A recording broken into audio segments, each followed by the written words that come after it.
précurseur de NAD+.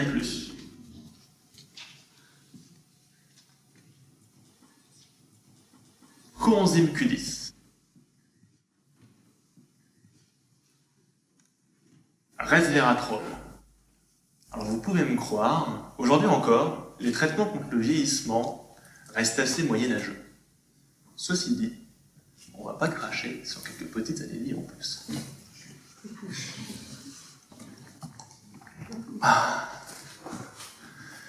Je devais avoir une vingtaine d'années, comme certains d'entre vous, lorsque j'ai réalisé que nous étions en face d'une convergence technologique qui pourrait nous permettre de ralentir, voire même d'arrêter le vieillissement humain dans les décennies à venir, et faire de nous, potentiellement, la première génération d'êtres humains immortels. Alors vous remarquez que je dis immortel, et pas immortel, parce que vieillissement ou pas, on ne pourra pas empêcher les gens de mourir, ou même de gagner un Darwin Award. Et ça arrive à nos plus grands. Par exemple, l'empereur Maximilien Ier de Habsbourg, mort en 1519, au retour d'une partie de chasse. Une indigestion de melon. Donc là, on voit bien, vieillissement ou pas, on ne pourra pas empêcher les gens de mourir. Mais ceci dit, je trouve que l'idée de ne plus avoir de date de péremption est plutôt séduisante. Et c'est pour ça que j'ai dédié ma vie à une chose. Donner le choix. Donner le choix le plus vite possible à l'humanité de pouvoir vivre ou de mourir. À chaque individu de vieillir ou de ne pas vieillir. Puis j'ai bien donné, je passais longtemps sur les bancs de l'école, j'aimais pas ça du tout. Mais bon, ingénieur, doctorant en physique, post-doctorant en biologie, le CV idéal pour arrêter le vieillissement humain. Et c'était génial d'être chercheur. Je veux dire qu'on a gardé une âme d'enfant. Être chercheur, ça consiste à repousser les limites de la science en jouant avec des Lego à 100 000 €. Le bonheur. Malheureusement pour moi, j'ai assez vite réalisé que pour atteindre ce que je voulais faire dans ma vie, ça servait strictement à rien de rester dans la recherche publique. Puis là, j'ai tout plaqué pour aller me lancer dans des ribambelles de création d'entreprises innovantes dans le domaine des biotechnologies. Déjà, c'est vous dire si je crois dans mon sujet. Parce qu'on a imaginé qu'on va vivre un paquet d'années pour balancer 10 ans d'études à la benne. Mais j'étais bloqué, parce que lorsque j'ai réalisé qu'on pourrait peut-être créer la première génération d'Homo sapiens immortels, plus rien d'autre n'avait de sens, tout paraissait insignifiant, même développer un nouvel iPhone. Et pourtant j'avais peur, et d'ailleurs j'ai toujours peur. D'ailleurs vous devriez probablement également avoir peur. Parce que qui sait, demain, ce que l'humanité fera du pouvoir de modifier le génome humain? Qui pourrait me dire aujourd'hui, à 100%, que les bénéfices seront supérieurs aux risques? Parce que si on regarde, ça dépendra des décisions de nos politiques dans 20, 30, 40 ans. Ça dépendra des gens qui votent pour eux. Ça dépendra en partie de vous. Et je ne vous connais pas. Du coup, ça me fait peur. Mais vous l'avez compris, j'ai quand même fait mon choix. Pourquoi? Parce que c'est aujourd'hui, dans les laboratoires de recherche, que se décide si dans 20, 30 ou 40 ans, les gens pourront choisir de vieillir ou de ne pas vieillir. Et j'ai décidé de ne pas leur voler cette liberté. Alors, heureusement pour moi, et pour vous aussi, parce que sinon on ne saurait pas avancer bien vite, j'ai réalisé que j'étais pas tout seul. Il y avait une réelle révolution mondiale dans le domaine de la lutte contre le vieillissement. Vous êtes-vous déjà demandé, par exemple, pourquoi Google a investi 1,5 milliard de dollars pour, je cite, tuer la mort et arrêter le vieillissement humain? Ou pourquoi Mark Zuckerberg, le fondateur de Facebook, a déclaré cette année investir 3 milliards de dollars aussi, mais lui pour éradiquer toutes les maladies humaines d'ici la fin du siècle? Et surtout, qu'est-ce qui peut leur faire penser que leurs investissements seront rentables dans les décennies à venir? Je vous laisse y réfléchir, on en parle un peu après. Si on regarde de près, l'espérance de vie de l'humanité n'a pas vraiment bougé au cours des 40 000 dernières années, le calme plat. Si ce n'est au cours des 150 dernières années, où tout d'un coup, on s'est mis à gagner 6 heures d'espérance de vie toutes les 24 heures. Alors pour les fêtards et les amoureux de la couette, comprenez bien que c'est un week-end de gagner toutes les semaines. C'est quand même pas rien. Mais ceci dit, en parallèle, il y a un truc qui n'a pas bougé d'un iota. c'est la longévité de l'espèce humaine, c'est-à-dire l'âge maximum que peut atteindre un individu. Et on est resté scotché à 120 ans. Et le plus remarquable, c'est que cette date de péremption était marquée dans les évangiles. Je cite. « Que mon esprit ne soit pas indéfiniment humilié dans l'homme. » Remarquez la petite voix de baryton quand je parle à la place de Dieu. C'est systématique, vous avez remarqué. « Puisqu'il est cher, sa vie ne sera plus que de 120 ans. » Genèse, chapitre 6, verset 3. Alors je peux vous dire que je n'étais pas impressionné par l'Ancien Testament à toutes les pages, mais là, je ne sais pas comment ils ont deviné. Impressionnant. Et la question qui se pose aujourd'hui, c'est de savoir ce qui limite principalement l'espérance de vie de l'humanité et sa longévité. Et on va le voir, c'est le vieillissement. Une sorte de programme génétique d'autodestruction, présent dans chacun d'entre vous, qui se met en route aux alentours de 20 ans et mène à une mort certaine une centaine d'années après, vers 120 ans. Et d'ailleurs, l'année de vos 20 ans, vous avez une chance sur 1000 de mourir. Prenez ça comme une bonne ou une mauvaise nouvelle, ça vous regarde déjà. Sachez que c'est principalement de suicides, de maladies infectieuses et d'accidents. Mais moi, ce que j'en tire, c'est qu'en l'absence de vieillissement, l'espérance de vie d'un Français moyen serait de 1000 ans. Et si on regarde, ça marche pareil pour tous les animaux, presque tous les animaux. Que vous soyez une souris ou un homme, à partir d'un certain âge, vos chances de mourir dans l'année augmentent exponentiellement. Pour l'homme, à partir de 20 ans, vos chances de mourir dans l'année doublent tous les 7 ans. Vous pouvez me croire, ça monte vite vers la fin. Et ça, c'était pour Homo sapiens 1.0. On est là pour voir que cela pourrait peut-être changer.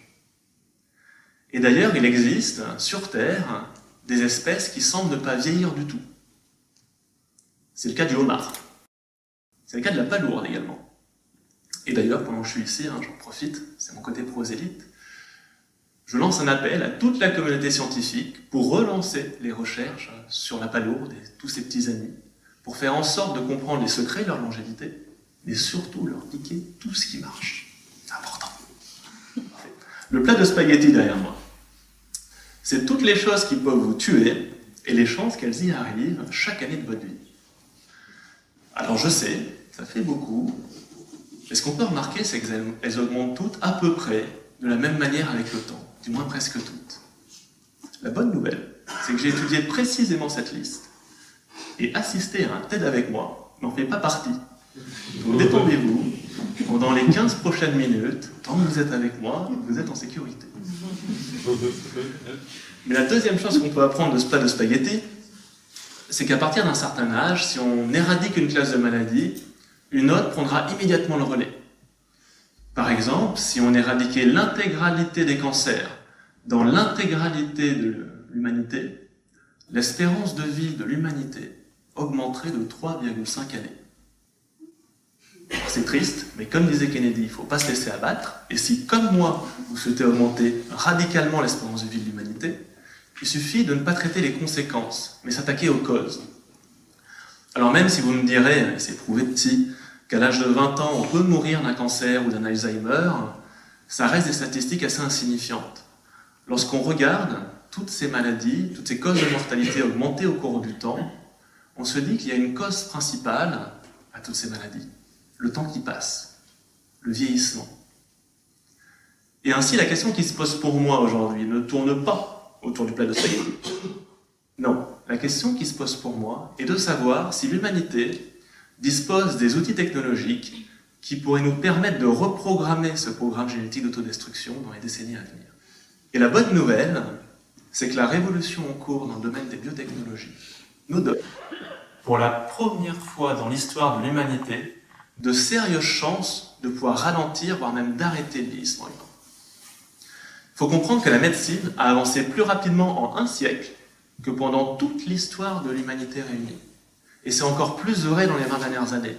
Aujourd'hui, il est quasiment impossible pour un médecin de rester à jour, même dans sa spécialité. Et d'ailleurs, pendant qu'on est là, entre nous, si un jour vous avez une maladie grave, je vous invite à choisir votre médecin exactement comme vous choisiriez votre coiffeur. Si vous voulez que ça finisse bien, choisissez le bon. Et revenons à nos moutons. Découvrons ensemble ce que le futur nous réserve, ces fabuleux outils biotechnologiques. Alors la première chose à faire lorsqu'on veut reprogrammer un code génétique, arrêter le vieillissement humain, c'est d'identifier les gènes responsables du vieillissement. Et c'est là qu'intervient le premier outil de ce biotechnologie, le big data génétique. La possibilité de séquencer, c'est-à-dire de lire le génome d'un individu à très bas coût.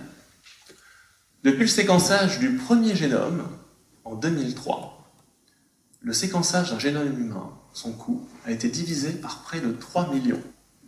Aujourd'hui, on peut séquencer son génome pour moins de 1 000 €. Et des millions de personnes, comme moi, l'ont fait. Et c'est la lecture de ces millions de génomes, couplée à une intelligence artificielle adéquate, qui nous permettra de faire le lien entre chaque gène, chaque maladie et l'espérance de vie de chaque patient. Et vous allez me dire, connaître les gènes, c'est bien, mais par contre, il faut arriver à les modifier. C'est là qu'intervient le deuxième outil du suivi des biotechnologies, les thérapies géniques. Grosso modo, une thérapie génique consiste à modifier le génome d'un patient en insérant un gène à l'intérieur de son génome. Par exemple, si vous avez une maladie génétique, comme la drépanocytose par exemple, une thérapie génique viendra inactiver le gène responsable de la drépanocytose et le remplacer par un gène qui fonctionne. Le résultat à la fin, c'est que vous n'aurez plus la drépanocytose. Je vois que la drépanocytose passionne les foules. Ceci dit, je suis sûr que c'est vous qui viendrez me parler de thérapie génique le jour où, par exemple, on aura découvert le gène de la gueule de bois. Un truc comme ça. On en reparlera. Mais certains d'entre vous pourraient me dire également, mais les thérapies géniques, ça existe depuis le début des années 80. Alors oui. Mais à l'époque, on avait un gros problème. On ne pouvait pas contrôler l'endroit où on insérait le nouveau gène dans le génome du patient. Et ça, en termes de contrôle de résultats, c'était catastrophique.